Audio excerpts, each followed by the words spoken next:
Sir. தக் லைஃபோட மோதுனீங்க. ஆமாம் சார். தக் லைஃபே இன்னும் சக்ஸஸ் மீட்டு இது பண்ணலை. ஸோ நீங்கள் வந்துட்டீங்க உடனே சக்ஸஸ் மீட்டு. இப்போ வர படங்கள் எல்லாமே சக்ஸஸ் மீட் தான், தேங்க்ஸ் கிவ் மீட்டாக மாறிடுச்சு. ஸோ இது வந்து உண்மையாலுமே உங்களுக்கு வெற்றி தானா? இல்லை சார், தக் லைஃபோட நாங்கள் கண்டிப்பாக மோதலை, அந்த வார்த்தை யூஸ் பண்ண மாட்டேன்.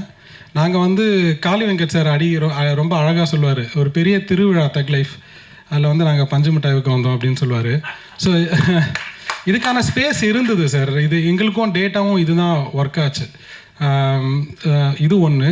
ரெண்டாவது, இதை வந்து நான் ஏன் தேங்க்ஸ் கிவிங் நான் சொல்கிறேன்னா, உண்மையிலே எனக்கு சந்தோஷமாக இருக்குது சார். ப்ரெஸ் கிட்ட கிடைச்ச சப்போர்ட், மக்கள்கிட்ட கிடைச்ச சப்போர்ட், எங்களுக்கு வந்து இது pure and pure word of mouth படம் தான் இது. எங்களுக்கு நீங்கள் ரொம்ப பெருசாக எங்களுக்கு ஃபிசிக்கல் ப்ரொமோஷன் நீங்கள் பார்த்துருக்க மாட்டீங்க.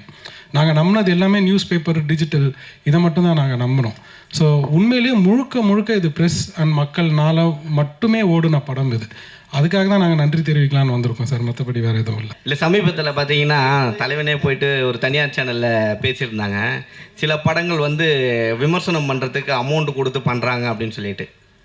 இது சின்ன படம், இது நியாயமாக வெற்றியாக கூட இருக்கலாம். பட் ஆனால் இந்த கருத்துக்கு என்ன சொல்கிறீங்க?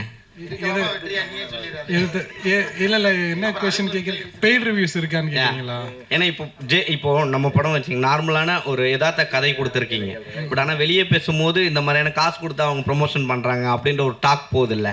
ஸோ இதை பற்றி என்ன நினைக்கிறீங்க? இல்லை, ஆக்சுவலாக எனக்கு இந்த படத்தில் எங்கள் அனுபவம் நான் சொன்ன மாதிரி எப்படி ஆயிடுச்சுன்னா, ப்ரெஸ் சப்போர்ட் பயங்கரமாக கிடச்சிது ஃபஸ்ட்லேருந்தே. அதுக்கப்புறம் மக்களோட வேர்ட் ஆஃப் மவுத் தான் இருந்தது. டாப் ரிவ்யூவர்ஸ் ரிவ்யூ பண்ணலை, அது நான் ஒத்துக்கிறேன். ஆனால் ஏன் பண்ணலன்ற ரீசன் எனக்கு தெரியாது. இல்லைங்க, வேலை பார்க்குற இது நல்லா இருக்காதுல்ல, அது கரெக்டாக இருக்காது. ஆமாம், இல்லை தப்பாக தெரியும். ஆனால் டிஸ்கஷன் பண்ணலான்னு நாங்கள் பிளான் பண்ணோம். ரோஷினி மேடம், லாஸ்ட் கேள்வி ஹீரோயின் கேட்கலாம்ல? சொல்லுங்க. இல்லை, கண்ணம்மாவில் பயங்கரமாக ஒரு ட்ரோல் ஆகினீங்க, நடந்து போயிட்டே இருந்தீங்க, சார்பட்டா அதில் நிறுத்துனாங்க, இப்போ திரும்பவும் ஸ்டார்ட் பண்ணியிருக்காங்க. புரியல எனக்கு என்ன. நீங்க கண்ணம்மால பேக் எடுத்துட்டு வெளியே போனீங்க தெரியுமா? அது ரோடோட காமிச்சு அது பயங்கரமா ஒரு ட்ரோல் ஆச்சுல. அதுக்கப்புறம் இது ட்ரோல் ஆயிட்டு இருக்கு, அதை பாத்தீங்களா? ட்ரோல் ஆயிட்டு இருக்கா? ஆமா, நீங்க போற மாதிரி. அப்படிங்களா? சந்தோஷம் தான். ஏன்னா நீங்க எடுக்கிற சூசிங்கான ஸ்டோரிஸா இது பண்ணிட்டு இருக்கீங்க. இப்போ அடுத்தடுத்து யார் கூட பண்ணிட்டு இருக்கீங்க? இப்போ அடுத்து வந்து விஜய் சேதுபதி சாரோட மூவில ஒன்று பண்ணியிருக்கேன், தலைவன் தலைவியில பண்ணியிருக்கேன். ஸோ அது அடுத்த மாதம், இன்னும் டேட் சொல்ல. ஸோ அதுவும் அடுத்து இருக்கு. இன்னும் நிறைய கதை கேட்டுட்டு இருக்கேன். ஸோ இந்த மாதிரி ஒரு பியூட்டிஃபுல்லான ஸ்டோரிக்கு வந்து அடுத்து வெயிட் பண்றேன். லெசன் நீங்க வந்து பாத்தீங்கன்னா ஹீரோவும் நடிக்கிறீங்க, ஹீரோயினா நடிக்கிறவங்களுக்கு அப்பாவும் நடிக்கிறீங்க. ஸோ உங்ககிட்ட கதை சொல்லும் போதே நீங்க ஓகே சொல்லிடுவீங்களா, இல்லை கொஞ்சம் ஏதாவது டவுட் இருக்குமா? எதுக்கு டவுட்? இல்லை, கதை சொன்னோன்னே எப்படி ஓகே சொல்ல முடியும்? நமக்கு செட் ஆகணும்ல ரோல். ஏன்னா ஹீரோவாக போயிட்டு இருக்கவங்க ஒரு கேட்டகரிக்கு மேலே போனாங்கன்னா அதுக்கு மேலே நான் இது வேணாம் அப்படின்ற மாதிரி ஸ்டாப் பண்ணுவாங்க. இல்லை, அப்படி நீங்கள் எல்லா கேரக்டரும் பண்ணுறீங்க. ஹீரோ வந்தாலும் பண்ணுறீங்க, ஹீரோயினுக்கு அப்பாவாக இருந்தாலும் பண்ணுறீங்க, மாமனாராகவும் போகிறீங்க, சைடில் வக்கீலாகவும் ஆகுறீங்க. எந்த கேரக்டர் தான் நீங்கள் விட்டு வைக்கலை? இல்லை, இது வந்து நான் ஹீரோவாக தான் இதுக்கப்புறம் நடிக்க போகிறேன் அப்படின்ற மாதிரிலாம் எந்த ஐடியாவும் எனக்கு இல்லை. ஏன்னா என்னை பொறுத்தளவுக்கு ஒரு கேரக்டரை அது ஜெனுவனாக நடிக்க ட்ரை பண்ணணும், அவ்வளோதான். அது வந்து அது அவங்க எவ்வளோ பயன்படுத்திக்கிறாங்கன்றதை பொறுத்து தான் இருக்குது. இந்த படத்தில் முழுமையாக இருந்துச்சு அந்த கேரக்டரு. எல்லா படத்துக்கும் எப்படி நம்ம அந்த ரோலை வந்து ஓரளவுக்கு நெருக்கமாக, உண்மைக்கு நெருக்கமாக நடிக்கணும்னு நினைக்கிறோமோ அதுதான் இதுலேயும் பண்ணியிருக்கோம். இப்போ நீங்கள் சொல்கிற ஹீரோ அந்த மெட்டீரியல் நான் கிடையாதுன்னு எனக்கே தெரியும். வந்து நம்ம அது கிடையாது. ஆனால் அந்த இப்போ நம்ம ரோலுக்கு இப்போ என்னோடய கேஸ்டிங்காக என்னோட ஒரு கேரக்டருக்கு என்னோட ரோல் வந்து செட்டாகவும் என்னோடய கதாபாத்திரம் செட்டாகவும் நினச்சாங்கன்னா அது ஒரு வேளை அந்த படத்தில் லீடாக இருந்துச்சுன்னா அப்படி தான் நடிக்க முடியும். இப்போ நமக்கு நம்ம லீடாக நம்ம படம் செட் பண்ணி நடிக்கிற அந்த பிளான்லாம் இல்லை. இன்னமும் ஒரு சீனு 2 சீனும் நடிக்கிறதுக்கு நான் தயாராக இருக்கேன், நடிச்சு விட்டும் இருக்கேன். ஏன்னா எனக்கு என்ன பொறுத்தளவுக்கு நாசர் சார் சொன்ன ஒரு பாயிண்ட் எனக்கு ரொம்ப ஆழமாக எப்பவுமே இருக்குது. அதாவது நீ நடிக்கிற ரோல் வந்து சின்னது பெருசுன்றது அது யாரும் முடிவு பண்ணுறதில்ல, அந்த டைரக்டர் முடிவு பண்ணியிருக்காரு. கொஞ்சமாக இருக்கிற சீனாக இருந்தால் நீ வந்து சின்ன ரோல்னால் கொஞ்சமாக நடிச்சுட்டு அப்படி வந்துடுவியா, இல்லை அதுக்கும் ஜெனுவனாக தான் நான் நடிச்சுட்டு வருவேன். அந்த மாதிரி தான் வந்து அவங்க அந்த படத்தில் உன்னோட லைஃப்பை கொஞ்சமாக காட்டுறாங்கன்னு அர்த்தம், அவ்வளோதான். அது அது எவ்வளோ வெளியில் வருதோ அது அந்த ரோல் டிமாண்ட் பண்ணுறதை பொறுத்து தான் இருக்குது. அதனால் எனக்கு அந்த பேரிகேட்லாம் எதுவும் இல்லை. யாடி வேறு ஒரு ஸ்டார் கிடையாது. அண்ணா இது மாதிரி முனிஷ்காந்த் கூட எப்பவுமே நீங்கள் தொடர்ச்சியாக வந்து நடிச்சுட்டு இருந்தீங்க. ஆமாம் ஆமாம். இப்போ ஹீரோ மாறினதுக்காக நீங்கள் நடிக்கிறது இல்லையா, இல்லை ஏதாவது சான்ஸ் கேட்டால் நீங்கள் வேணான்னுறீங்களா? இல்லை, எங்கே ஹீரோவெல்லாம் மாறவே இல்லை தலைவரே, மறுபடி அதையே பிடிச்சி இழுக்கிறீங்களா கொக்கி போட்டு. ஏன்னா செந்தில் கவுண்டமணி காம்பவுண்ட். ஆமாங்க, அது என்னென்னா அது எழுதுறவங்க எழுதணும்ல, அப்படி எழுதி. ஆனால் இருக்குது, படம் நடித்த படமும் இருக்குது, இப்போ திரும்பவும் நடிக்கிறதாகவும் இருக்கும். அவர் எனக்கு முன்னாடி ஹீரோ ஆகிட்டார், படம் நின்றுக்கிட்டு இருக்கு, ரிலீஸ்க்கு வெயிட் பண்ணிகிட்டு இருக்கு. ஆக்சிஸ் ஃபிலிம் ஃபேக்டரியில் மிடில் கிளாஸ்னு ஒரு படம் எடுத்து ரெடியாக இருக்குது ரிலீஸ்க்கு. அவர் எனக்கு முன்னாடி அப்படி பார்த்து ஆகிட்டார் சொல்ல போனால். என்ன அதெல்லாம் கிடையாது. நாங்கள் 2 பேரும் சேர்ந்து நடிக்கிறது என்னென்னா, அந்த காம்போ வந்து ஆக்சுவலாக எங்களால் வந்து ரொம்ப நெருக்கமாக இயல்பாக நடிச்சிட முடியும். காரணம் நாங்கள் வந்து சினிமாவில் எங்கள் முகம் தெரியறதுக்கு முன்னாடி தான் நாங்கள் நண்பர்கள். நாங்கள் வந்து இங்கே இதே அருணாச்சலம் ரோட்டில் அந்த டீ கடையில் எல்லாம் ஒன்றா காலையிலேருந்து சாயந்தரம் வரைக்கும் வந்து கடலை போட்டு உட்காந்துட்டு இருந்த டைம் தான் அது. அங்கே அப்போ இருந்து வந்து அவர் பழக்கன்றதுனால எங்களுக்கு ஸ்க்ரீனில் ஒரு நடிகர், அவர் ஒரு நடிகர், நம்ம ஒரு நடிகர்ன்றதே இருக்காது. அந்த எங்கள் 2 பேருக்குமே அந்த எண்ணம் இருக்காது. அதனால் ரொம்ப இயல்பாக வந்துடும். அது ரொம்ப இல்லை இடைவெளிலாம் ஒன்றும் இல்லை தலைவரே. அவர் நடித்த படங்கள், நான் நடித்த படங்கள் ஒன்றா வரல, அவ்வளோதான். வரும், நிச்சயமாக வரும். அண்ணா அண்ணா அவர் தூங்கிட்டு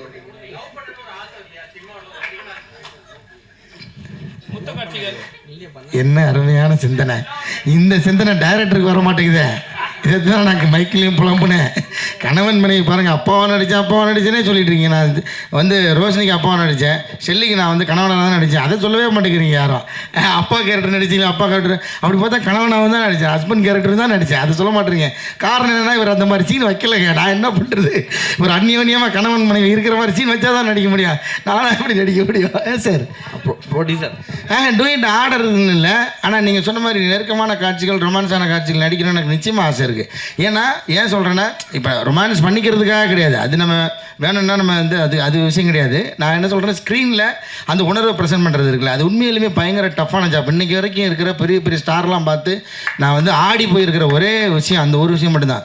எனக்கு இந்த ஃபைட்டு, இந்த பஞ்சு வசனம் அதெல்லாத்தையும் தாண்டி ஒரு விஷயம் மட்டும் நீங்கள் நல்லா ப்ராக்டிக்கலாக யோசிச்சு பாருங்கள். ஒரு ரொமான்ஸ்ன்றது 2 பேர் மட்டும் தனியாக பண்ணுறது, ஒரு 250 பேர் வச்சுக்க நடுவில் ரொமான்ஸ் பண்ணுறது சாதாரண விஷயமே கிடையாது. நீங்கள் சொல்கிற மாதிரி அது ஆக்சுவலாக பெரிய தண்டனை. எல்லோரும் முன்னாடி உட்காந்துக்கிட்டு ரொமான்ஸ் பண்ணுற மாதிரி ஒரு தண்டனை எதுவுமே கிடையாது.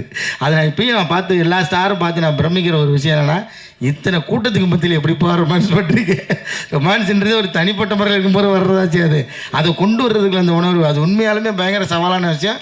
அந்த சவாலுக்கு நானும் தயாராக தான் இருக்கிறேன். சத்யராஜ் சார் எல்லா படத்துக்குமே வந்துடுவார், சின்ன ரோலாக நடித்தாலும். இந்த படத்துக்கு வராதுக்கு என்ன காரணம்? சக்ஸஸ் மீட்டுக்கு நீங்கள் பேசும்போதும் அவரோட பேரை மென்ஷன் பண்ணால் முட்டிங்க, அது ஏன் அந்த மறந்தீங்க?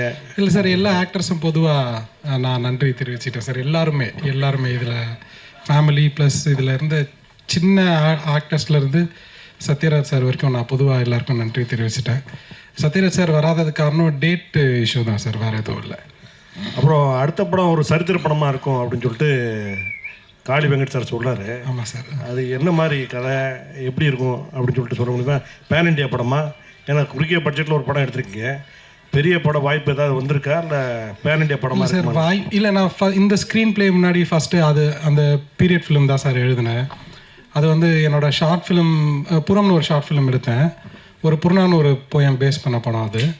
ஸோ கிட்டத்தட்ட அந்த போயமோட ஒரு கண்டினியூஷனாக தான் அந்த கதையை நான் எழுதினேன். ஸோ ஃபஸ்ட்டு படத்துலேயே அவ்வளோ பெரிய படம் எடுக்க முடியாதுன்றனால சின்னதாக ஒன்று பண்ணலான்னு தான் இந்த ஸ்க்ரீன் ப்ளே நான் எழுதினேன். அது வந்து பேன் இண்டியான்னு எனக்கு தெரியல சார். அது ஆனால் ஒரு ப்ராப்பரான தமிழ் ஹிஸ்ட்ரி கதை, அதாவது சங்கம் லிட்ரேச்சரில் நம்ம படித்த குறிப்புகள்லாம் இருக்குல்ல, ஊர் இந்த மாதிரி இருந்தது, இந்த மாதிரி உணவு முறை இருந்தது, இந்த மாதிரி துணி போட்டாங்க, இலையில் துணி கட்டிக்கிட்டாங்க. ஸோ என்னென்னலாம் அதில் டாக்குமெண்ட்டாக படிக்கிறோமோ அதுக்கு பேஸ் பண்ணி கிரவுண்டடாக இருக்கும் சார். பீரியட் ஃபிலிம் ஸ்கிரிப்ட் என்கிட்ட இருக்குது. நான் இதெல்லாம் முடிஞ்சதுக்கப்புறம் நான் நெக்ஸ்ட் என்னன்னு பார்க்கணும் சார். அதான் பிளான். சார் வணக்கம், வாழ்த்துக்கள். வணக்கம் சார். வணக்கம் சார். நிறைய பேர் படம் எடுத்து வச்சுட்டு படம் வெளிவரதுக்கு ரொம்ப இடைவெளியாக இருக்குது, தேட்டர் கிடைக்க மாட்டேங்குது, அவங்க தடுக்கிறாங்க இவங்க தடுக்கிறாங்க அப்படின்ற புலம்பல் வந்து ஒவ்வொரு ப்ரெஸ் மீட்லேயும் இருக்குது. நீங்களும் சின்ன படம் தான் எடுத்து வச்சுருக்கீங்க, உங்களுக்கு அந்த மாதிரி இடையூறுகள் ஏதாவது இருந்துச்சு சார்? ஆக்சுவலி உண்மையை சொல்லணுன்னா இந்த படத்துக்கு இல்லை சார். ஏன்னா எப்படி ஆச்சுன்னா, ஃபஸ்ட்டு நான் வந்து ஏதாச்சும் ஒரு படம், ஒரு தரமான படம் எடுக்கணுன்ற ஒரு ஓட்டம் இருந்தது. அதுக்காக நாங்கள் கண்டிப்பாக ஓடணும். ஸோ படம் வந்து நான் என்ன நோட்டீஸ் பண்ணேன்னா சார், ஒரு படம் அதுக்கு தேவையான ஆளுங்களை ஆட்டோமேட்டிக்காக இழுத்துக்கிட்டே இருந்தது. இப்போ சத்யராஜ் சார் வந்து எனக்கு எட்டாத தூரமாக தான் அவரை நான் பார்க்குறேன். ஏன்னா எனக்கு அவரை நேராக தெரியாது, பேசினதில்லை. அவர்கிட்ட ஃபோன் நம்பர் வந்து கிடச்சிது, ரேண்டமாக ஃபோன் பண்ணி பேசினோம். 1 hour டைம் கொடுத்தாரு. அவர் ரொம்ப பொறுமையாக தான் டீல் பண்ணார் எங்களை. ஸோ நான் போய் என்னை பற்றி நான் ரொம்ப பேசலாங்க. நான் வந்து இவங்க நடித்த, நாங்கள் ஏற்கனவே எடிட் பண்ணிட்டோம் இவங்க நடித்த போர்ஷனை. ஸோ அதை போட்டு காமிச்சோம். அவருக்கு பிடிச்சிட்டு அவர் ஓகே சொல்லிட்டாரு. வடிவேல் சாருமே அதே மாதிரி தான். அவரும் வந்து யோசிச்சார், எப்படி நான் நடிக்காத படத்துக்கு நான் எப்படி பாட்டு பாடுறதுன்னு யோசிச்சார். பட்டு நாங்கள் இதை சொன்னோம், சார் ஒரே ஒரு பாட்டை கேளுங்க, பிடிச்சதுன்னா நீங்கள் பாடுங்க சார், இல்லைன்னா விட்டுருங்க, தொல்லை பண்ண மாட்டோம்னு சொன்னோம். கேட்டார், அவருக்கு பிடிச்சிருச்சு. ஸோ அந்த கலை வந்து அந்த ஆளுங்களை இழுத்துக்குதுன்னு நினைக்கிறேன். ட்ரீம் வாரியர் பிக்சர்ஸ் வந்து அதுதான் ஆச்சு. என்னென்னா குஹன் சார் படம் பார்த்தாரு, பார்த்த உடனே அவருக்கு பிடிச்சிருச்சு. ஸோ ஆனால் இதில் வந்து ஒரு கொஞ்சம் இப்போது நான் ஏன் லக்கின்னு நான் நினைக்கிறேன்னா, ட்ரீம் வாரியர் பிக்சர்ஸ் நினச்சிருந்தா இதை விட இன்னும் கொஞ்சம் ஈஸியர் குதிரை மேலே பந்தயம் கட்டியிருக்கலாம். இது கொஞ்சம் ரிஸ்கியான குதிரை தான் இந்த படம். ஆனால் அவங்க வந்து நல்ல படத்தை சப்போர்ட் பண்ணணும்னு நினைக்கிறாங்களே சார், அந்த மாதிரி எண்ணங்கள் இருக்கிற ஆட்களும் தேவைப்படுதுன்னு நான் நினைக்கிறேன். அது மிக்ஸ் ஆஃப் போத். அந்த படமும் நல்லா இருந்தது, but at the same time அதுக்கு சப்போர்ட் பண்ண நினச்ச ஆளுங்களும் எனக்கு தானாக அமைஞ்சாங்க. அதுக்கு அபிஷேக் ராஜாவுக்கு தான் நான் நன்றி தெரிவிக்கணும். அவர் தான் வந்து இதை எடுத்துகிட்டு போய் காமிச்சார் அவங்கக்கிட்ட. ஸோ எனக்கு அந்த மாதிரி அனுபவம் இல்லை. இதுக்கு என்ன டிசர்விங்கோ அது கிடச்சதுன்னு தான் நான் நினைக்கிறேன் சார். எனக்கு அநியாயமாக எங்கேயுமே எனக்கு ஃபீல் ஆனதில்லை. தேட்டர் ஓனர்ஸுமே ஃபஸ்ட் வீக் வந்து பெரிய படத்தோடு வந்தாலுமே நாங்கள் வந்து கோயம்புத்தூர் திருப்பூர்லாம் போனோம். அங்கே வந்து தேட்டர் ஓனர்ஸ் அவ்வளோ வெல்கமிங்காக இருந்தாங்க. ஐ மீன் குஹன் சார் ப்ராப்ளம் இன்னும் டீட்டெயிலாக இதை பற்றி பேசலாம். அவங்க வந்து இதுக்கு ஸ்க்ரீன் வந்து தரத்துக்கு வந்து ரொம்பவே வில்லிங்காக தான் சார் இருந்தாங்க. அது உண்மை தான்.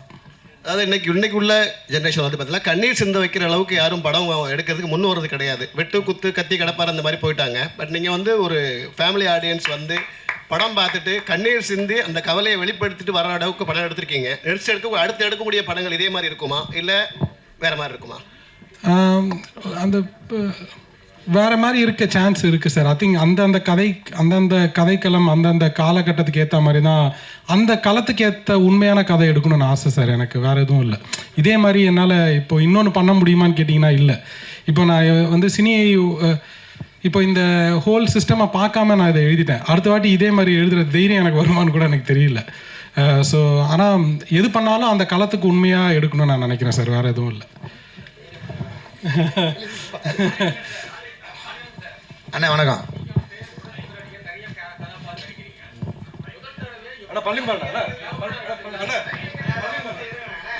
அண்ணா இது கேள்வியும் பதிவாயிருக்கட்டும், ஒரு தடவை இதில் கேட்டுருங்க. ஒன்றும் இல்லை, முதல் தடவையாக நீங்கள் ஒரு தகப்பனார் இடத்துக்கு ஒரு பையனுக்கு ஒரு குடும்பத்தில் தலைவனாக ஒரு தகப்பனார் வேடத்தில் நடிக்கிறீங்களா? இன்னும் தகப்பனார் வேடம்னு நடிக்கலாமா? எப்படி உங்கள் கேரக்டர் எப்படி இருக்குன்னு நினைக்கிறீங்க? ஆனால் நீ இறுதி சுற்று மிஸ் பண்ணிட்டீங்கன்னு நினைக்கிறேன். இறுதி சுற்றுலேயே நான் நடிச்சிட்டேன். நான் அப்போ அவங்களுக்கு 20 வயசு ஹீரோயின், அவங்களுக்கு அப்பாவை நடித்தேன். நான் அதான் நிறைய படம் அப்பாவை நடிச்சிட்டேனே. அப்புறம் வந்து நம்ம அநீதியில் ஒரு கைண்ட் ஆஃப் அப்பாவாக இருக்கும், மெர்சலில் ஒரு பையனுக்கு அப்பாவை நடித்தேன். இப்போ இதில் ஒரு விதமான அப்பாவாக இருக்குது. ஸோ எனக்கு ஆல்ரெடியே நான் நிறையா தான் அப்பா நடிச்சுட்டேன்னு நினைக்கிறேன். இதுக்கப்புறம் வந்துச்சுன்னா அந்த கேரக்டர் என்ன செய்யுது, அதுக்கான வெயிட் எப்படி இருக்குன்னு பார்த்துட்டு நடிக்கலாம். நான் ஒன்றும் தப்பு இல்லை. நன்றிண்ணே. வணக்கம் சார்.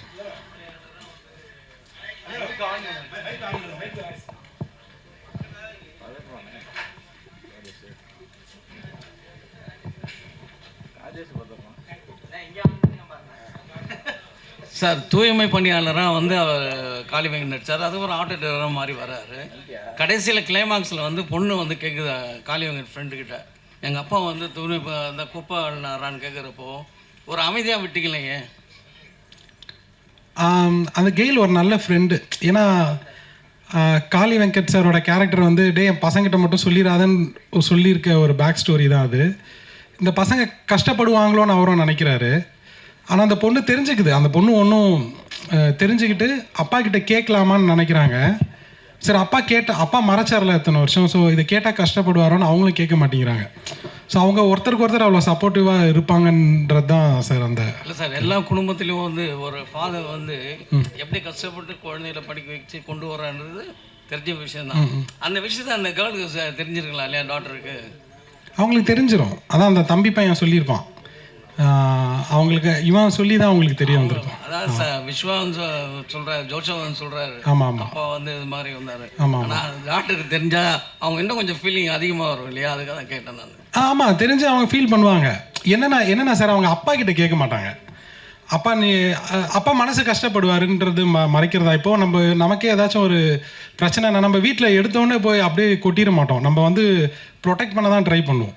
ஸோ அந்த மாதிரி அவங்க ப்ரொடெக்ட் பண்ண ட்ரை பண்ணுறது தான் அது. அப்படி தான் அந்த கேரக்டர். இப்போ நானாக இருந்தால் அப்படி தான் நான் சொல்லியிருப்பேன். இப்போ எனக்கே சும்மா நான் ஏதோ ஒரு வயிற்று வலியோ இல்லை ஹாஸ்பிட்டல் போகிற மாதிரி இருந்தால் எடுத்தோடனே நான் அம்மா கிட்ட சொல்ல மாட்டேன், பயந்துருவாங்க அவங்க. ஸோ ஒருத்தருக்கு ஒருத்தர் ப்ரொடெக்ட் பண்ணுறது தான் அது, வேறு எதுவும் இல்லை சார். Okay sir.